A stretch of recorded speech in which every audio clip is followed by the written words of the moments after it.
Hi, good afternoon, ladies and gentlemen. My name is Everett Price. I'm a senior policy advisor at the U.S. Helsinki Commission. And on behalf of Chairman Joe Wilson, Co-Chairman Ben Cardin, I would like to welcome you to this Helsinki Commission briefing on countering authoritarian abuse of Interpol. Interpol is the world's largest law enforcement coordination network, featuring 196 member countries. In effect, Interpol provides a way for the world's law enforcement agencies to share information and communicate to fight crime.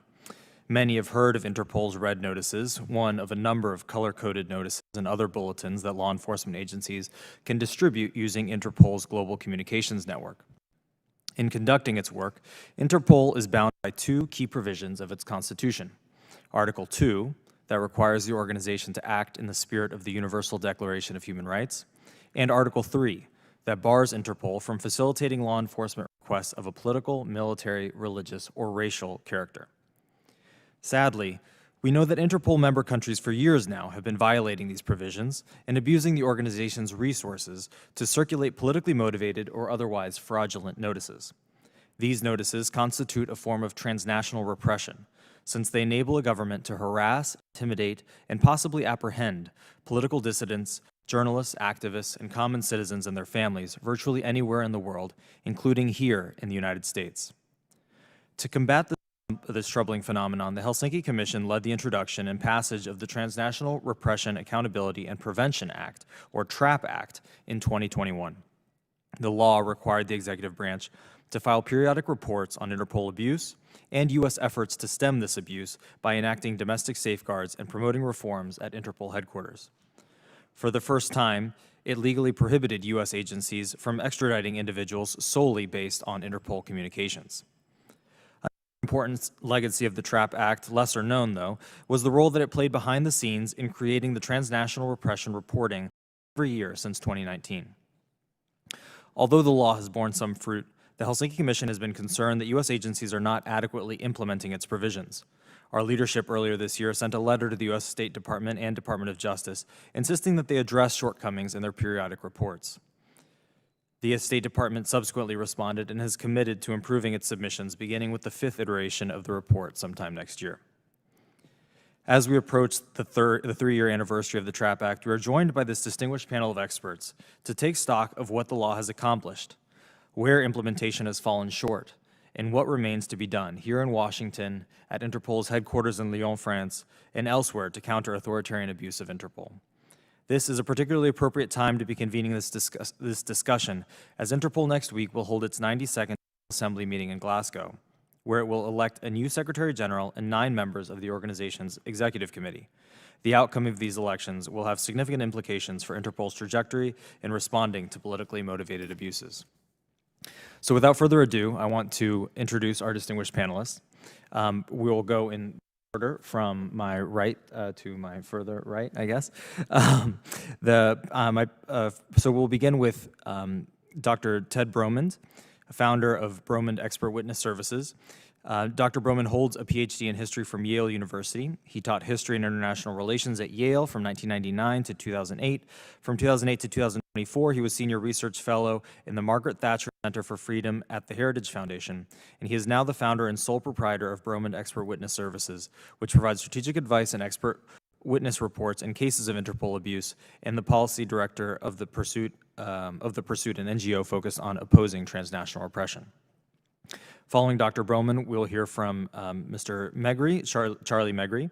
Charlie Magri is a French lawyer specializing in Interpol-related legal matters. From 2017 to 2023, he served as a legal officer at the Secretariat of the Commission for the Control of Interpol's Files. In this role, he processed requests from individuals seeking the deletion of their data from Interpol's files, which gave him in-depth knowledge of the CCF's jurisprudence and Interpol's decision-making processes. He now brings his expertise to Otherside, the law firm he founded to challenge unjust Interpol notices and defend individual rights. And finally, we'll hear from Sandra Grossman. Ms. Grossman is a founding partner of Grossman, Young, and Hammond, LLC, a full-service immigration and international human rights law firm operating in Bethesda, Maryland. She is an active member of the American Immigration Lawyers Association and is the recipient of ILA's Edith Lowenstein Memorial Award for Excellence in Advancing the Practice of Immigration Law. She publishes and speaks frequently on transnational repression and autocratic abuse of Interpol. So as you can see, we are in auspicious company here and accompanied by spectacular world-class experts on Interpol abuse to walk us through this troubling phenomenon and appropriate responses. So without further ado, I will turn it to Dr. Bromund to kick us off with his opening remarks. Thank you very much, Everett. I'm honored to appear before the Commission today to make this statement on how the United States, by fulfilling the provisions of the TRAP Act, can improve its responses to transnational repression committed through the Interpol system. While the TRAP provisions have not fulfilled the hopes of their supporters, I do credit it with some successes. TRAP has brought awareness to the problem of Interpol abuse. It is because of TRAP and the Commission's dedication that the U.S. has the opportunity to establish leadership in this vital area. Moreover, since TRAP was adopted, U.S. officials have taken leading positions in Interpol institutions, such as the Commission for the Control of Interpol's Files, the CCF. This is Interpol's appellate body. I want to pay tribute to these U.S. officials who have brought a new level of professionalism to Interpol. Finally, I welcome the effort by the United Kingdom, backed by the United States and our Five Eyes allies, to suspend Russia from Interpol after its second invasion of Ukraine in 2022. This effort, while unsuccessful, was in line with provisions in the TRAP Act. But I'm sorry to say that most of the news about TRAP is less good. The TRAP provisions are contained in Section 6503C of Public Law 117-81. These provisions center first on requiring support for Interpol reforms, and second, mandating the publication of TRAP reports by the Departments of Justice and State. The voice, vote, and influence provisions of TRAP have in practice been disappointing. Interpol's reports have not improved. The CCF and the Notices and Diffusions Task Force remain underfunded. Interpol is currently led by a president under investigation for torture. This is not the reformed Interpol that U.S. leadership, guided by TRAP, was supposed to produce. Then there are the TRAP reports. The responsible departments have published a number of TRAP reports, with the first report in August 2022 being the most substantial. Unfortunately, all of these reports fall short of the requirements under U.S. law. The TRAP reports, inter alia, are supposed to provide an assessment of the CCF's March 2017 operating rules and any shortcomings the U.S. believes should be addressed, unquote. The reports do not address the CCF's operating rules or describe any shortcomings. The reports are supposed to describe how, quote, Interpol reviews and addresses cases in which a member country has abused or misused the red notice or red diffusion mechanisms for overtly political purposes, quote. The reports fail to describe how Interpol addresses cases of abuse. The reports are supposed to provide, quote, a description of any incidents in which the Department of Justice assesses that U.S. courts and executive departments or agencies have relied on Interpol communications, unquote. The report refuses to do any of this and simply passes the buck to the Department of Homeland Security. The reports are supposed to, quote, describe how the U.S. monitors and responds to likely instances of abuse of Interpol, unquote. The report provides no information on how abuse affecting individuals who are not U.S. government officials is detected and combated. And the reports are supposed to provide, quote, a strategy for improving interagency coordination, unquote, on Interpol abuse. The report says nothing about improving coordination. Most egregiously of all, while the TRAP provisions require the report to provide, quote, a list of countries that the Attorney General and the Secretary determined have repeatedly abused and misused the red notice and red diffusion mechanisms for political purposes, unquote, the report bluntly and simply refuses to follow the law. Instead, the report states that, quote, the Department of Justice believes such listings could lead to retaliation against the United States and its international law enforcement efforts, and may also diminish the effectiveness of Interpol's law enforcement work with member countries, unquote. I find that failure to follow the clear written word of the law to be utterly unacceptable. The report's most important contention is located on its first page, which states that although instances of Interpol abuse still occur, this particular form of transnational repression seems to have receded since Interpol implemented reforms in 2016 and 2017. The report provides no evidence to support this contention, and in fact, all available evidence refutes this contention. The Department of State's own country reports do not show that Interpol abuse has receded. The country reports show Interpol abuse is probably stable. Data from the CCF also contradicts the TRAP reports.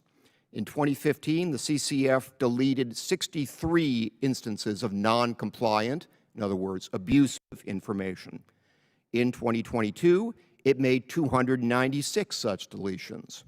By this measure, Interpol abuse has not declined, it has increased. Or consider the data from the Notices and Diffusions Task Force.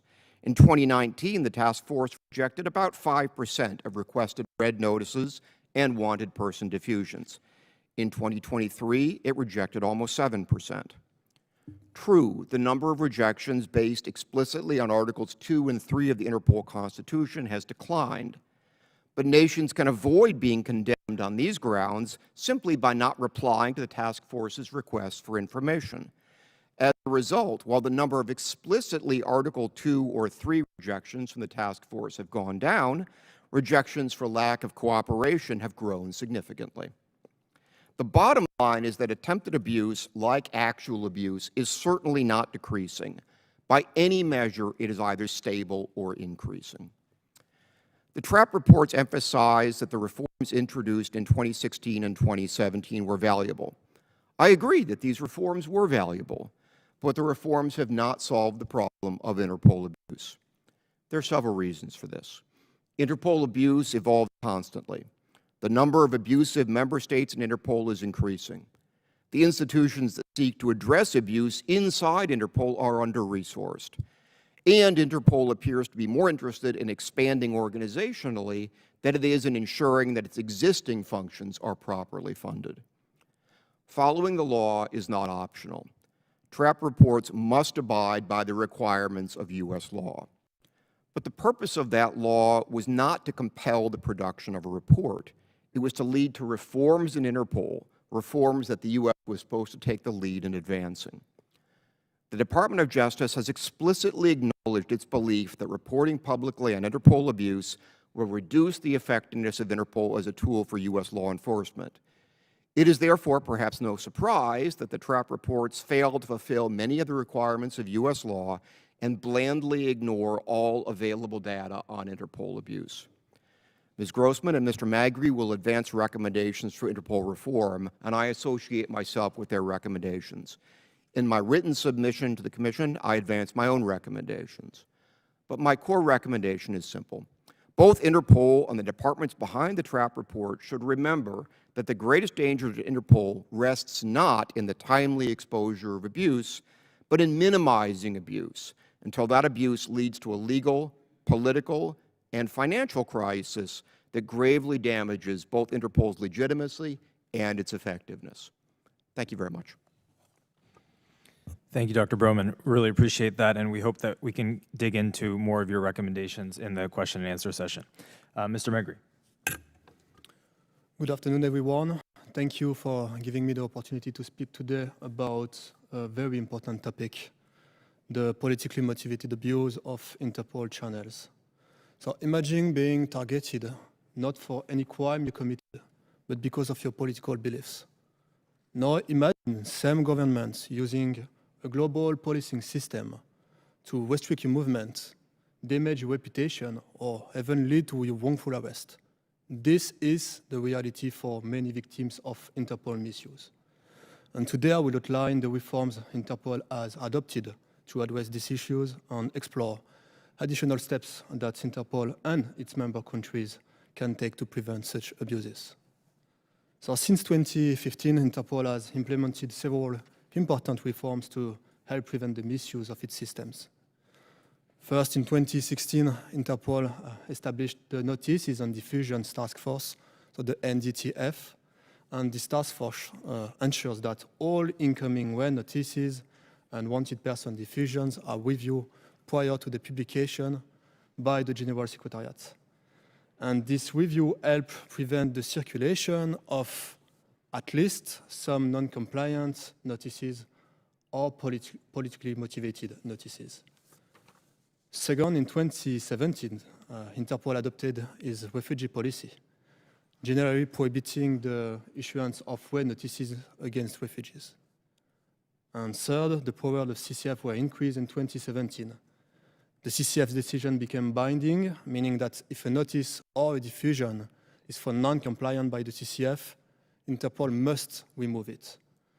Statutory timeframes were also introduced to ensure timely decisions and improve the CCF's ability to protect individual rights. So these reforms were important and valuable for sure, but they haven't fully addressed the issue of Interpol abuse.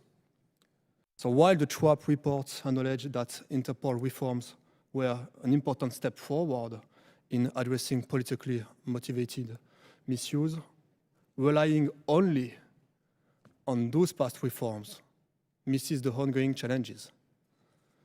Recent Interpol statistics show that just over 6% of WEN notices and diffusions published in 2023 were refused or cancelled by the General Secretariat due to non-compliance. And at first glance, this seems positive. But as stated in the TRAP report, the misuse has become more sophisticated.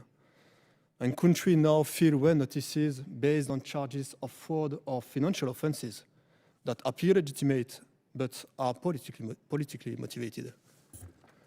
And a clear sign that misuse is still happening is the high rate of non-compliance reported by the CCF.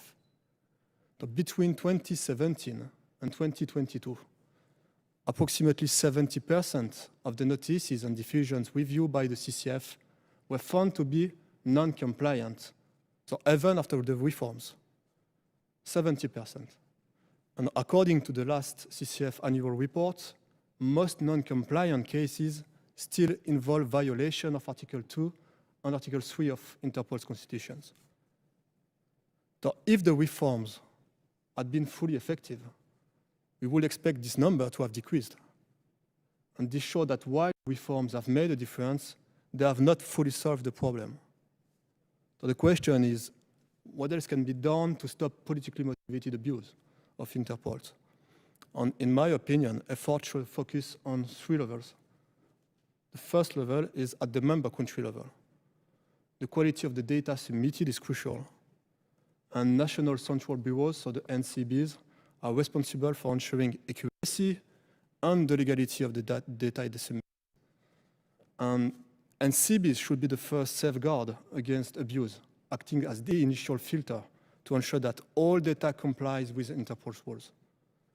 And well-trained NCBs are less likely to misuse the system. That's why member countries should invest more in training and overseeing the NCBs to prevent abuse.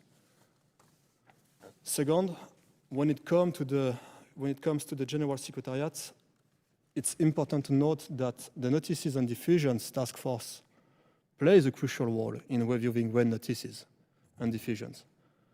And while there is room for improvement in how these reviews are conducted, I want to focus on something that can truly help reduce politically motivated abuse, and it's transparency.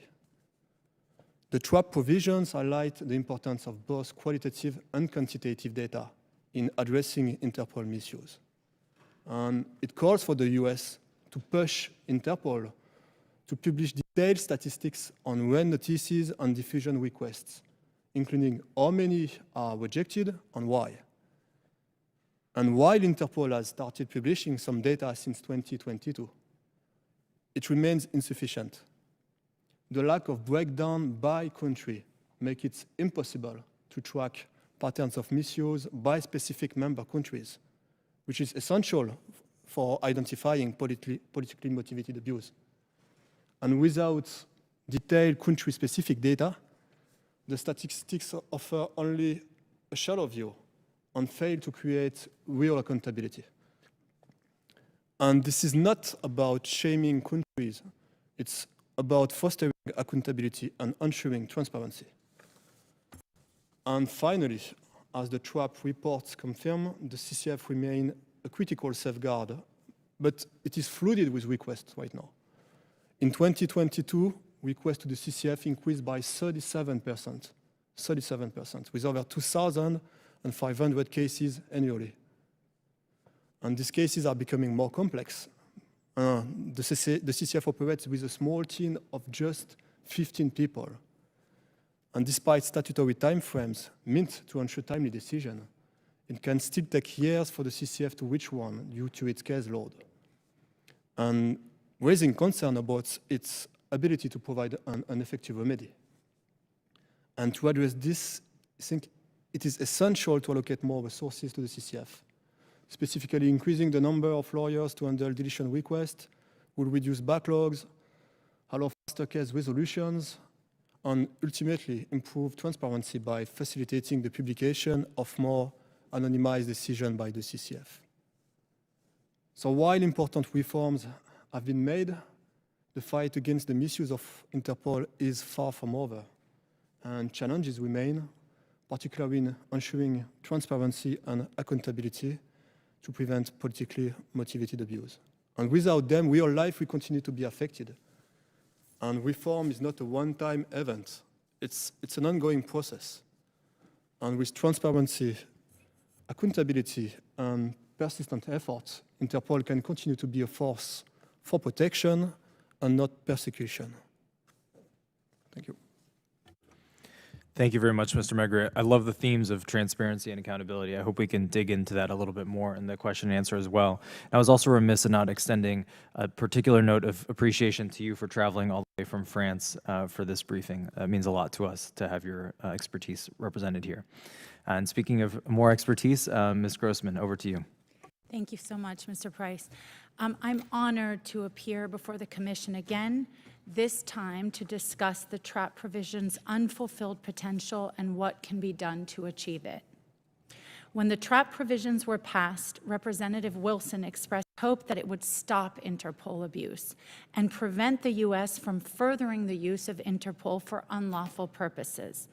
Unfortunately, nearly 3 years later, these hopes for the TRAP provisions remain unmet, affecting the lives and individual human rights of many people. That's why this meeting is so important.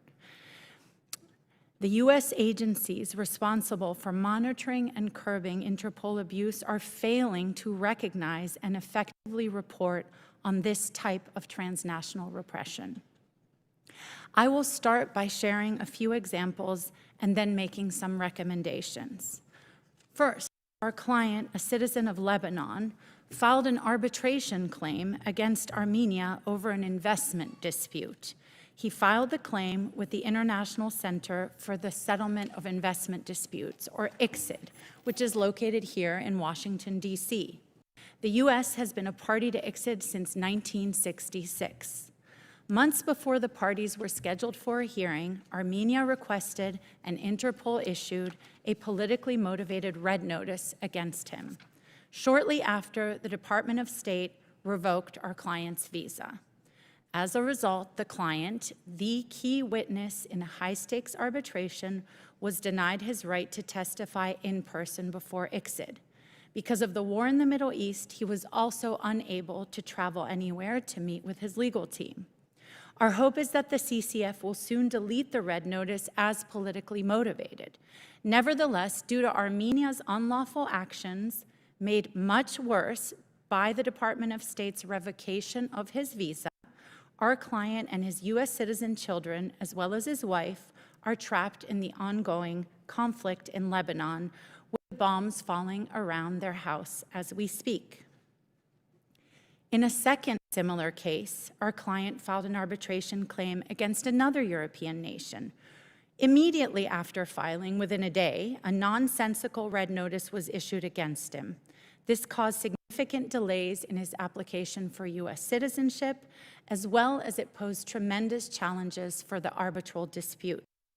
In June of this year, the CCF finally deleted the red notice, finding that though our client is not a politician, there was a, quote, substantial political dimension in the general context of the case, indicating that our client held, quote, politically relevant status due to his arbitral dispute.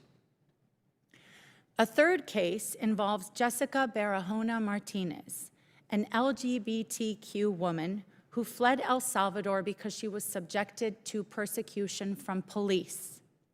Upon arrival to the United States, she applied for asylum.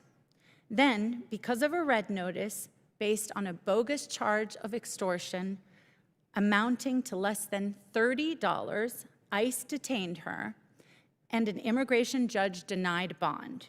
She was held in ICE custody for 6 years and separated from her 3 children. This was the case even though she was twice granted asylum by a U.S. immigration judge. Even after the trap provisions were adopted and the CCF deleted the red notice, attorneys for ICE refused to agree to terminate removal proceedings. Jessica is now finally out of detention and an asylee, hopefully on her way to becoming a U.S. citizen. But Jessica's story shows how TRAP is failing to protect many other people, including asylum seekers from all over the world. ICE continues to arrest asylum applicants and place them in deportation proceedings. Right before this testimony, I was made aware of a similar case involving another citizen of El Salvador, a citizen of Kazakhstan who's been fighting his case for over a decade, as well as numerous Chinese, Venezuelan, and Turkish cases. We also cannot leave out an increasing number of illegitimate red notice requests by Mexico. Numerous cases now handled by my firm show a similar pattern. Private litigants in business disputes obtain arrest warrants and red notices through graft and corruption to pressure their opponents. Mexico then makes a request for the notice to Interpol and sends a communication to U.S. immigration authorities. DOS, Department of State, seemingly automatically revokes the visas and global entry of persons both in and out of the United States, leaving them without a viable immigration status, subject to U.S. immigration detention, and protracted deportation proceedings. Again, all based on the unsupported allegations of a red notice.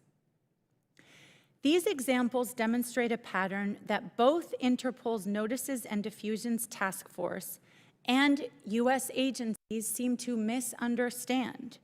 Politically motivated Interpol abuse does not only occur when the targets of red notices are politicians, dissidents, or journalists. Those are the obvious cases.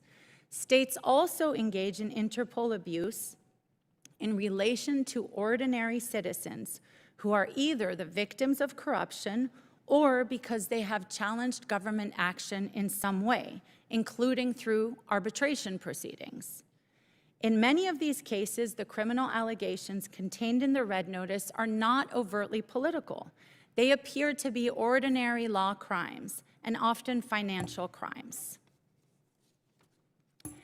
Neither the NDTF or U.S. agencies have the information to identify these cooperation requests as politically motivated. As a result, lives are ruined, visas are revoked, rights are abrogated, and asylum is delayed and sometimes denied. The following reforms are needed to successfully implement the TRAP provision's important goals. First, adopt a true, quote, whole of government, end quote, approach, and require interagency communication between Department of State, Department of Justice, and the various sub-agencies of the Department of Homeland Security, including USCIS, CBP, and ICE, to effectively monitor and report on red notice abuse. Require Department of State and Department of Justice to publicly issue statistics on the number, location, and outcome of Interpol cases. Third, task the U.S. National Central Bureau, or NCB, with a more proactive role to guard against bogus Interpol communications that Interpol and the NDTF might have missed. Fourth, for the Department of State specifically, develop trainings and adopt a policy for inclusion in the Foreign Affairs Manual, preventing consular officers from revoking visas based on an unsupported red notice alone.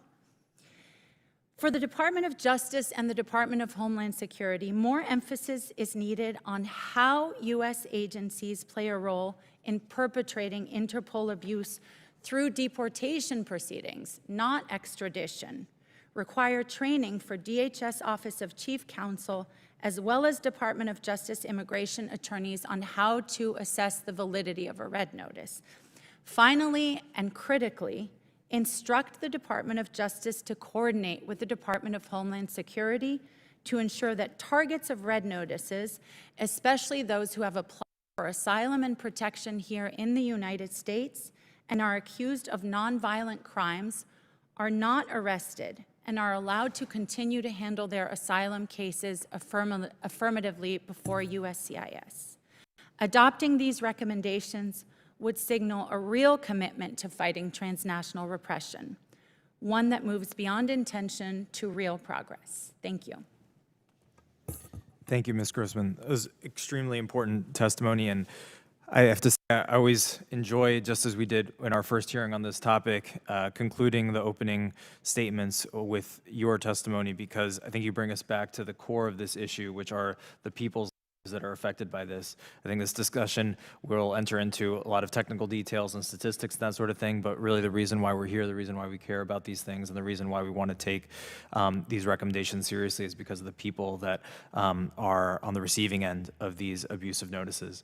I think it's also an important reminder that you give us that it's not always just the usual suspects of authoritarian countries that are responsible for these abusive notices, but others as well. This is a pretty broad problem that spans a lot of different types of regimes and a lot of different types of abuse. So if I may just stick with you for 1 second, and well, before I go there, let me just say that you have provided us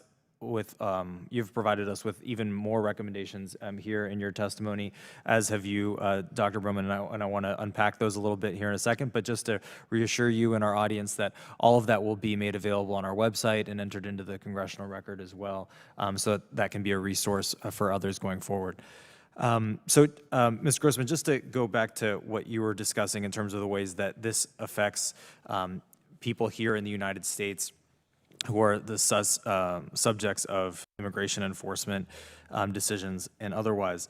How does this even happen? I mean, if you could describe it for us a little bit of your understanding of how these abusive notices get promulgated, how they wind up in our system, how CBP, ICE, others reference these in order to inform their enforcement actions. Are they breaking existing rules? And when these things are called back by Interpol, when they are they deleted from our systems, or are we continuing to reference bad notices going forward? Thank you for the question.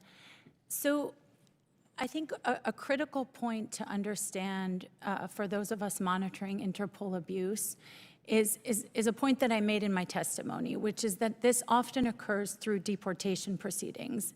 At least that's what we're seeing in our practice. And ICE officers, which fall under the Department of Homeland Security, have broad discretion to arrest non-citizens in the United States. These are civil enforcement actions. And the pattern that we see often is an individual will apply for asylum, and they won't even know that they have a red notice against them. And they may apply affirmatively, for example, in a non-adversarial proceeding before the U.S. Citizenship and Immigration Services. When they apply for asylum, after they submit their application, there's a vetting process that is gone through by U.S. law enforcement agencies, including DHS. The person can then be apprehended pursuant to an enforcement action by ICE, Immigration and Customs Enforcement. They may show up at the individual's house. They may show up at an asylum interview, though that happens, in my experience, less frequently, although it happens. They may show up at their place of work. And what will happen is the ICE officer will issue them a notice to appear, which is a charging document requiring them to appear for removal or deportation proceedings before an administrative court, which is part of the Department of Justice. The individual then loses their opportunity to continue to apply for their asylum case affirmatively. Instead, they have to apply as a defense to deportation. And in that case, it can take 2 years, 5 years, 10 years for their asylum case to be heard because of the backlogs in the immigration courts. And then often, the individual may be arrested by ICE, and then you're looking at taxpayer expense issues. We're paying for these individuals to be detained by ICE, in Jessica's case for years. And after they're detained, they're often denied bond by immigration judges who don't understand that the existence of a red notice actually reduces flight risk because the person can't go anywhere. Yet you see ICE attorneys making arguments that the person is a flight risk.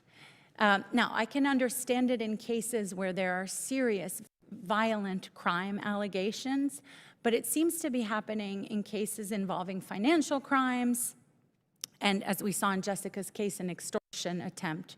We saw a case last week in our office involving a gentleman from El Salvador that was accused of making Twitter or X statements against the president of El Salvador, who was detained by ICE.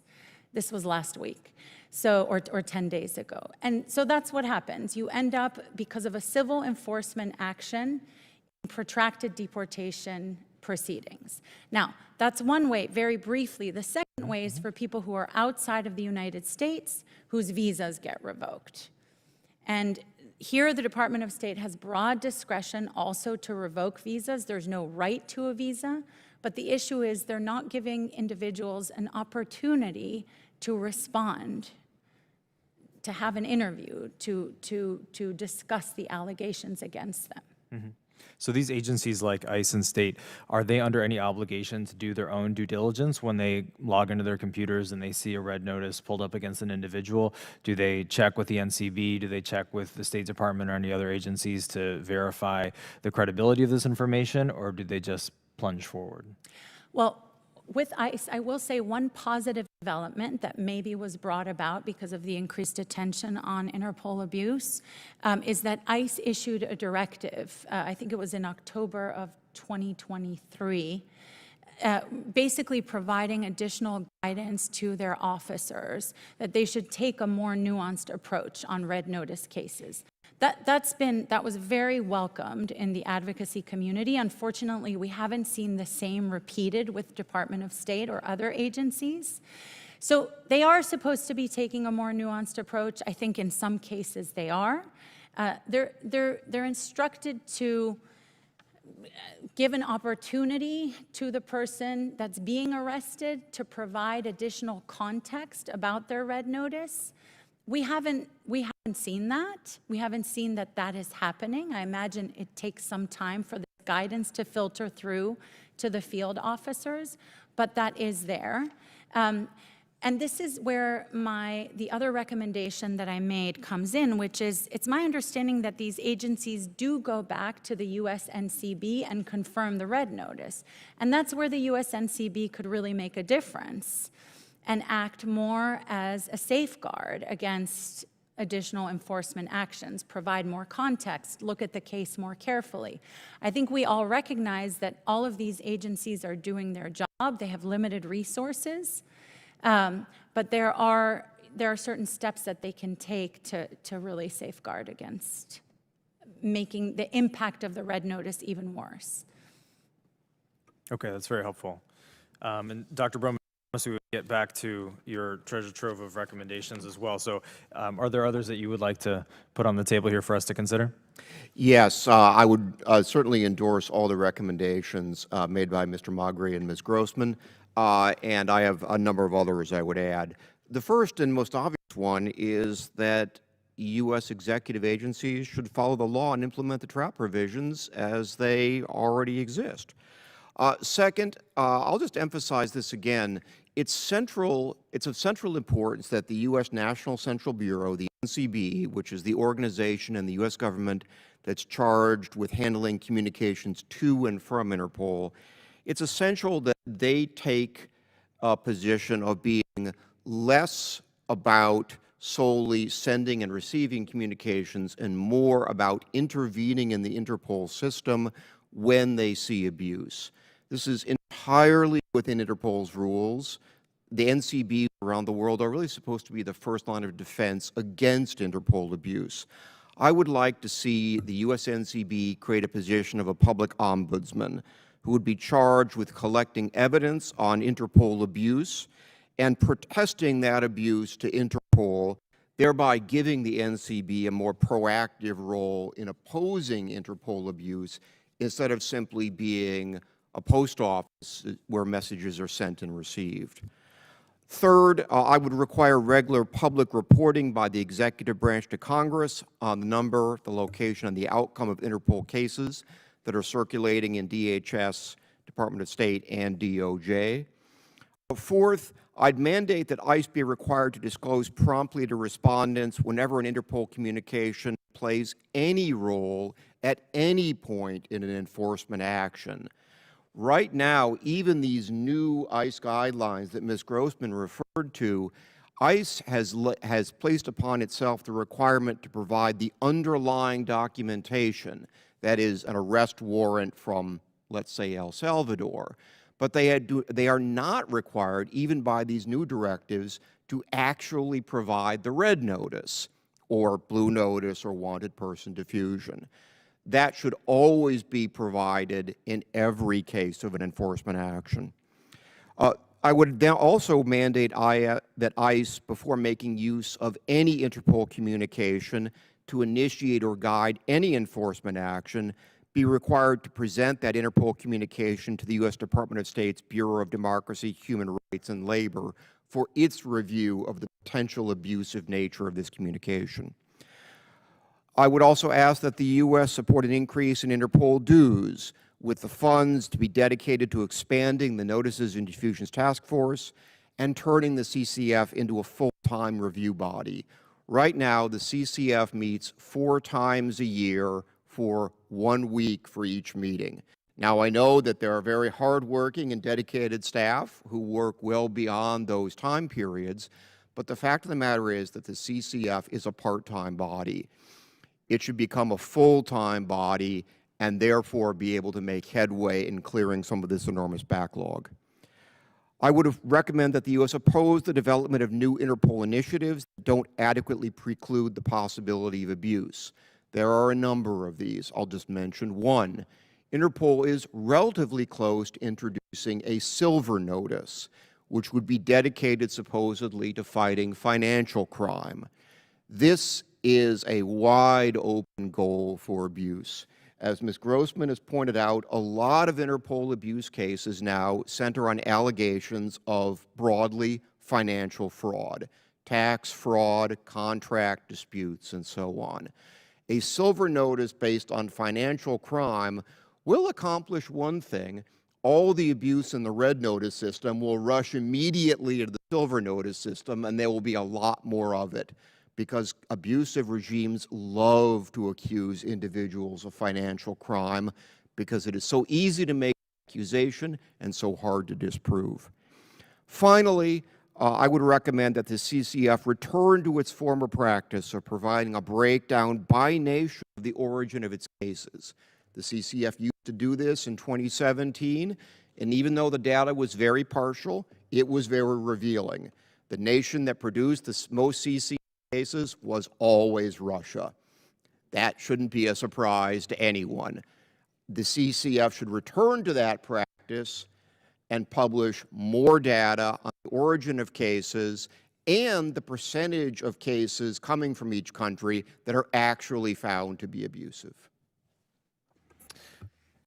Thank you. I want to stay on that last point for a second, because this is something that was explicitly called for in the TRAP Act, as you mentioned, something that our administration has deferred from doing, and it's a perennial conversation within this community about the effect of naming and shaming and the possible dangers, especially as we hear from our executive branch colleagues, of doing so. And yet, for both you and Mr. Magri, we've heard about the importance of transparency and accountability specifically, and for Ms. Grossman too, of course. And so I'd like to give you all the opportunity to share your views on why this is important. And maybe you could also help us to understand, are there really dangers to naming and shaming, and how would you weigh those against the benefits? I am unpersuaded by the argument that revealing who abuses Interpol is bad for the system for a number of reasons. First, all of this abuse is against Interpol's rules, and we should be taking every effort to try to oppose it. Secondly, the idea that is advanced by the DOJ in the TRAP reports is that if the United States or other Interpol member nations exposes that Russia, for example, is committing a good deal of Interpol abuse, that Russia will stop cooperating with U.S. law enforcement. Well, I have profound concerns about the desirability of the U.S. cooperating with Russian law enforcement under any conditions whatsoever. And I am not particularly bothered by the idea that exposing abuse in the Interpol system will prevent U.S. law enforcement from cooperating with the Russians or a number of other systemic Interpol abusers. And finally, and I will return to this point, which I made in my testimony earlier, the real risk to Interpol is not in the exposure of abuse. It is allowing that abuse to fester until some individual who has been horrifically abused finds a way to make a legal challenge within the European system of justice that places Interpol at legal liability for its failure to uphold its rules, or until Interpol is responsible for allowing the abuse of a U.S. citizen who is both palpably innocent and extremely publicly appealing, whereupon the Congress of the United States is quite likely to hold a hearing and explain to the Department of Justice and the Department of State and Interpol that they should have done a much better job of screening their systems for abuse. Those are the real risks to Interpol going forward, not exposing abuse. It is the prospect of a legal remedy or a political remedy to Interpol abuse that lie entirely outside of Interpol's ability to control and could affect its effectiveness, its reputation, or perhaps even its existence.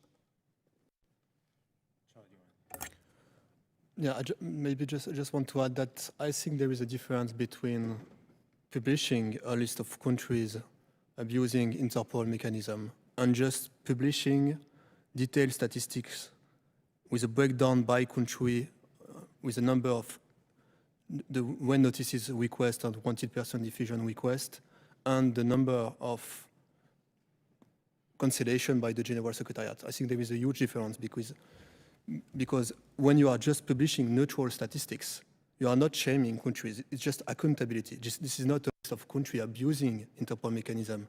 This is only a list of statistics. And I would advocate more to have detailed statistics with a breakdown by country rather than publishing a list of obvious countries violating Interpol's rules. Go ahead. I'll just add that I think the question about increased transparency is a question of priorities, right? Interpol is mandated, it has a neutrality mandate, and Article 3 requires it not to be involved in cases that are predominantly military, religious, or political in nature. So if that is the mandate of Interpol, then transparency can only help nations and Interpol itself to meet that mandate. A more transparent Interpol, a more transparent CCF will also assist U.S. agencies and agencies in other countries who are processing red notices that look to be facially legitimate. So why should they question them, right? That's the issue that we see so frequently. I also think for people that are advocating for deletion of red notices before the Commission would be greatly assisted by more information from the Commission. The Commission's decisions are heavily redacted. I understand that's needed sometimes to protect the privacy of individuals, but there's other places where it would be helpful to protect individual rights to have more information. So again, it's a question of priorities, and to me it seems clear that human rights and protecting fundamental human rights should be the priority. Thank you. And Mr. Magri, I think you added an important nuance to my question, which is that it's not just a naming and shaming exercise. This is an objectivity question. This is a question of, and all of you hit this point as well, that this is important for the institution to continue to exist and live up to its own mandate and constitution. So thank you for that. I wanted to talk a little bit about the statistics that have come up a few times in your presentations. It strikes me sometimes when I look at these statistics that this is just capturing, when I speak of statistics, I mean of the number of abusive notices that are being detected and rejected by the CCF or by the Notice and Diffusion Task Force as well. And it strikes me that this was really only capturing the universe of abusive notices that are being detected. And so my question is, what are we missing? Do you have a sense for the scale of what's going undetected? Is there a way of approaching that? I understand that it's unknowable in some regard necessarily, and yet are there sort of proxy statistics or ways that we can conceptualize what might be missed? I was struck in particular by the statistic that you shared that 70% of what goes before the CCF is found ultimately to be abusive. That's a really good and complicated question. I think that more and more applicants are aware of the existence of the CCF. That's why there is more and more requests presented before the CCF. And I think that 37% of increasing in the number of red notices of the requests presented before the CCF is a number highlighting that more and more applicants are aware of the CCF. And what is missing in number of non-compliant cases is really complicated to answer. Honestly, it's quite impossible to just say that it's in between that number and that number. I don't know. I would say that it's in between 6% because this is the number of the NDTF and between 70% because this is the number of the CCF. And there is somewhere an in-between number, but I cannot answer to that question. It's impossible. It's impossible to have a detailed statistics on that. I don't know. Anyone who wants to hazard a response? Well, I don't have all the answers, but I will say this. We can tell a little bit more about what we are missing by looking at the backlogs before the CCF. So by the CCF's own statute and rules and procedures, they're supposed to make a decision on a request for access within about 4 months and a request for deletion within 9 months. For requests for access right now, it's taking more like 6 months. For requests for deletions, it's taking more like 1.5 years.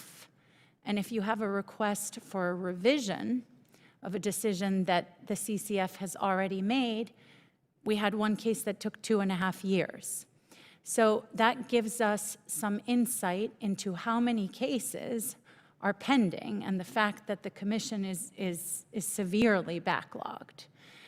The other thing that we're missing, and I've been focused more on what's happening with agencies in the US, is we're missing statistics. We're not getting statistics from Department of Homeland Security, from Department of Justice, or from the Department of States about how many of these cases are circulating through our system. Why not?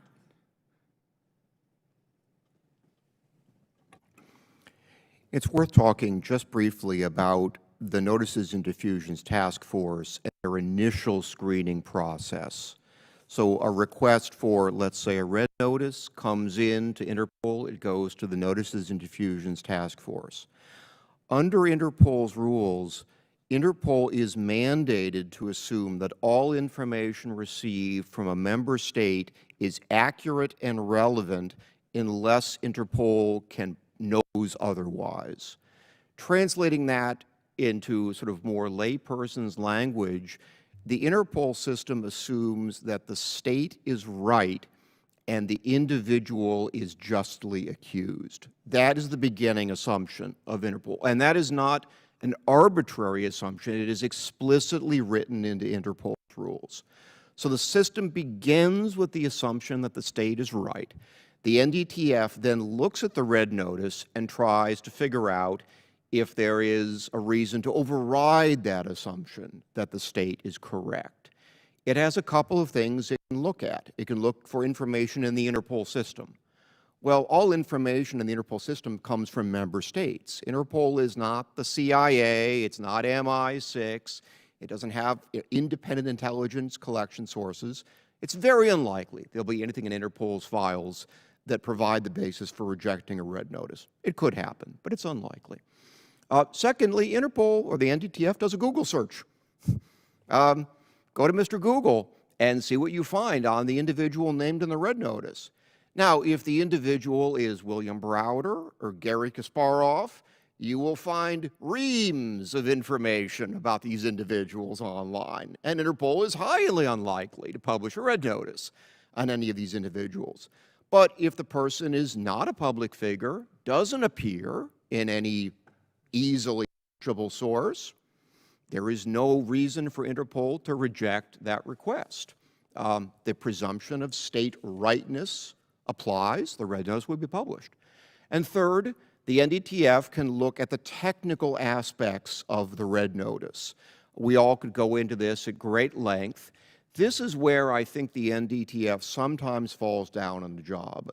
I have seen red notices, and in fact, with permission, I have published a redacted red notice where the red notice was clearly technically deficient. My concern is that the belief under the rules that the state should be presumed to be accurate, plus a certain amount of time pressure, leads the NDTF to approve a number of red notices, probably a substantial number, judging by the workload of the CCF, that it should never have approved. So I think we shouldn't just fall into the trap of saying that Interpol is incompetent or malicious. I don't believe either of those things are true. Their rules are structured in such a way that it's difficult for them to make the right decisions. They lack information, and sometimes I think they don't do a very good job of following their own requirements. Thank you. It's all very illuminating on a very difficult question to answer, as you mentioned. I should have mentioned this earlier, but there will be an opportunity for members of the audience to also come up to the mic and ask a question. So I'm going to continue to use the prerogative of the moderator here to ask another one or two questions, but then I'll look for contributions from the audience as well. So I wanted to ask about, I referenced this in the opening, the upcoming General Assembly meeting that will be held in Glasgow starting next week to elect a new Secretary General and Executive Committee for the organization. I was wondering if you could comment on what the impact, what outcomes do you expect from those elections, and what will the impact be on this kind of human rights focus that we would like the organization to take, and what the likely outcome is to be? Thank you for that question too. The upcoming Secretary General and Executive Committee election are obviously crucial for shaping Interpol approach to human rights, and my opinion is that Valdesi Urquiza appointment as Secretary General offers both potential and challenges. His focus on and this is my understanding, on keeping Interpol as a technical platform free from political influence is, of course, encouraging. But the real test will be how that vision will be translated into action. And his background in international law enforcement, he keeps him to improve the filtering mechanism of the NDTF, and which have been historically prone to abuse. And regarding the executive committee election, the executive committee also play a key role in setting Interpol priorities. And the new member focus on transparency, especially in publishing some data on abuses or corrective measures adopted, could greatly enhance Interpol responses to human rights concerns.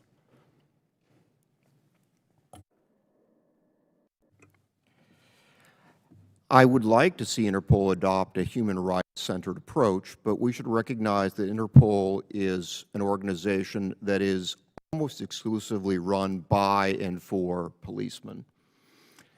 And it is unlikely that under the leadership of any Secretary General, the Interpol will move as far towards a human rights-centered approach as I might wish.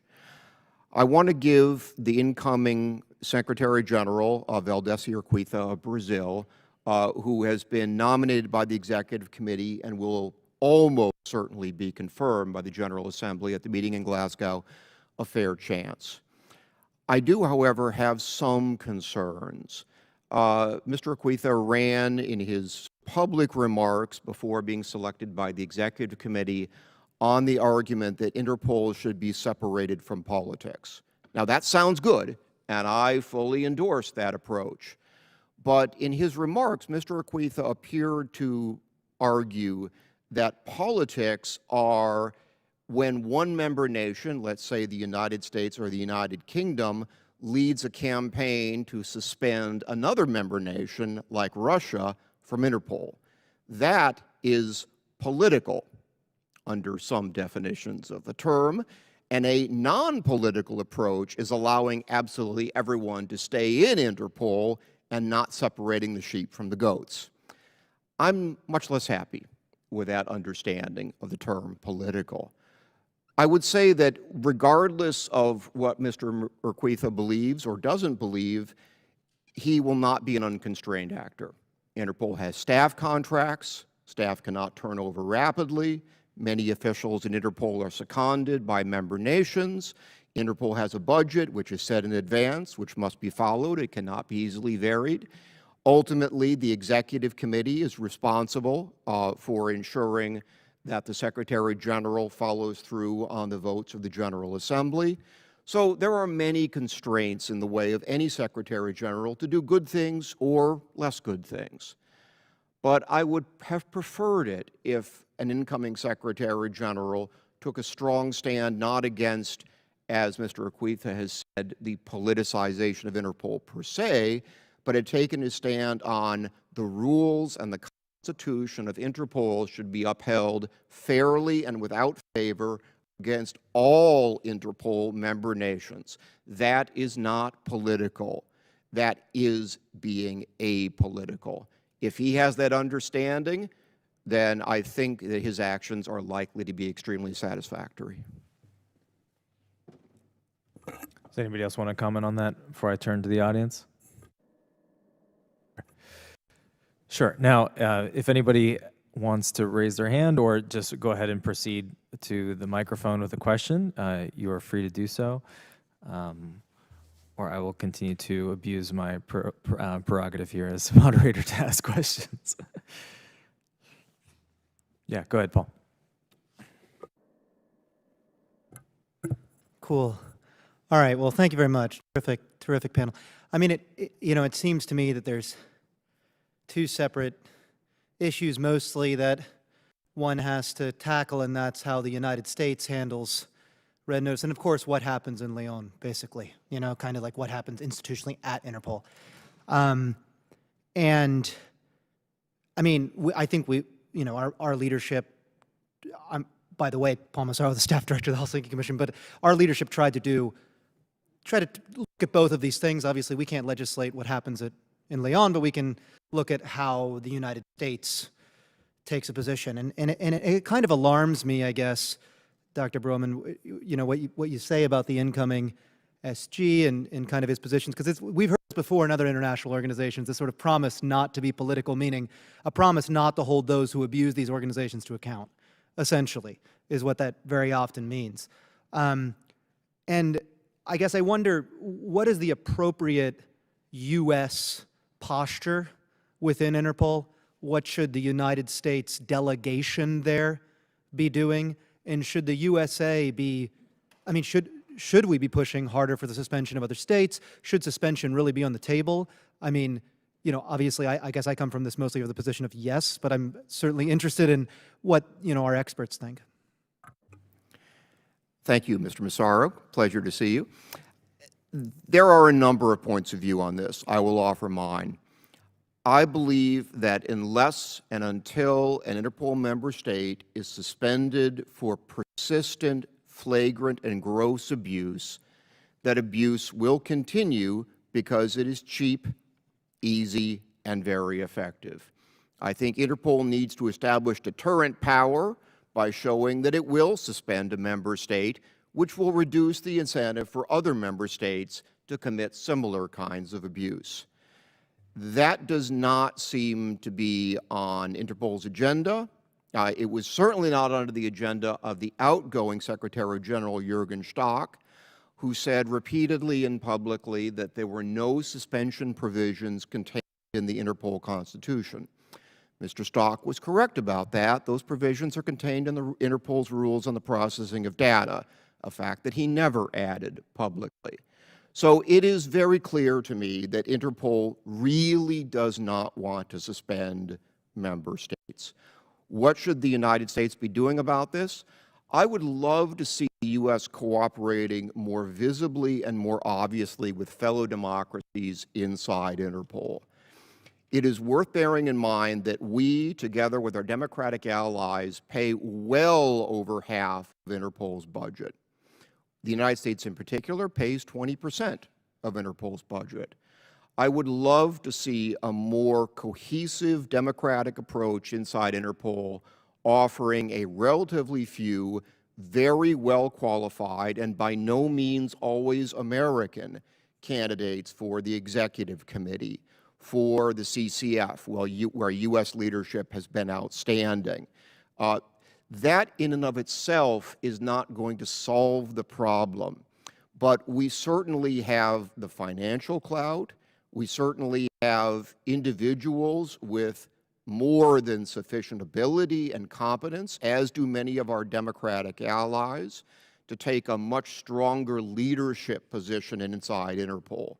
That won't lead to us winning every battle, but the CCF is a much better body than it was a few years ago, and that owes very significantly to U.S. leadership on this. We can make a difference with our democratic friends when we want to.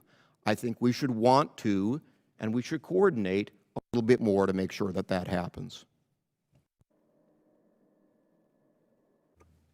Does anybody else want to comment on that? I thank Paul for the question. You anticipated something that I wanted to conclude on, which is the role of the United States within the organization. I think that's super important. And Paul and I worked very closely together in making the TRAP Act come into reality with the support of so many important experts from outside Congress. So I guess I'll ask one more question that's kind of near and dear to my heart, because it's what initially put me on the path of learning about authoritarian abuse of Interpol, which is the abuse of the little-known but very important stolen and lost travel documents database. I came at this from the perspective of a policy advisor that was responsible for covering Turkey, and Turkey was abusing this database extensively in the wake of the attempted coup in 2016, in which it used the database to fraudulently assert that a bunch of Gulenists, other opposition or dissidents to the current government in Turkey, had stolen or lost or had their travel documents lost, and this would essentially freeze their ability to travel either outside of Turkey, or once they got outside of Turkey, they would be stuck in other countries without the ability to travel onward. So I think there's a lot of press attention that's given to the red notices, the other colored notices, but the stolen and lost travel documents database, I think, is doesn't get enough attention. And so I wanted to just ask anyone who wants to comment on that, kind of what is the role of the database? Is there a way to prevent its abuse, especially at the scale that we saw following 2016 by Turkey in particular, but certainly by other member countries of Interpol? Thank you for that question. The SLTD database was originally meant to track lost or stolen passport travel documents, but it has expanded to include invalid and revoked travel documents. And there are limited safeguards in place for the SLTD database, unlike red notices, which make it easier to misuse. And as you said, some government has been accused of falsely reporting dissidents' passport as stolen, revoked, or invalid. And I think the problem with the SLTD database is the fact that the lack of detailed information provided for each entry make it difficult to establish proper oversight mechanism, leading to the potential for misuse. And to address these issues, I think Interpol should introduce clear rules for entering data into the SLTD database, and I think that these rules should be explicitly included in the Interpol rules on the processing of data. For example, before a passport can be revoked and recorded as such in the SLTD database, I think that the court decision should be required to ensure that there is a legal ground and it's not only based on political motivation. And furthermore, while pre-compliance checks on every single entry may be challenging due to the vast amount of data recorded each day in this database, I think that Interpol should consider establishing some sort of review mechanism to at least perform basic checks on data submission. And I think introducing such measures will significantly reduce the misuse of this database. Go ahead. Mr. Magri raises an important point there at the end about the vast amounts of data. I agree entirely with all of the reform recommendations. This is a challenging issue for Interpol to deal with, but it illustrates that Interpol abuse is like a balloon. You squeeze it in one place, and the abuse tends to go somewhere else.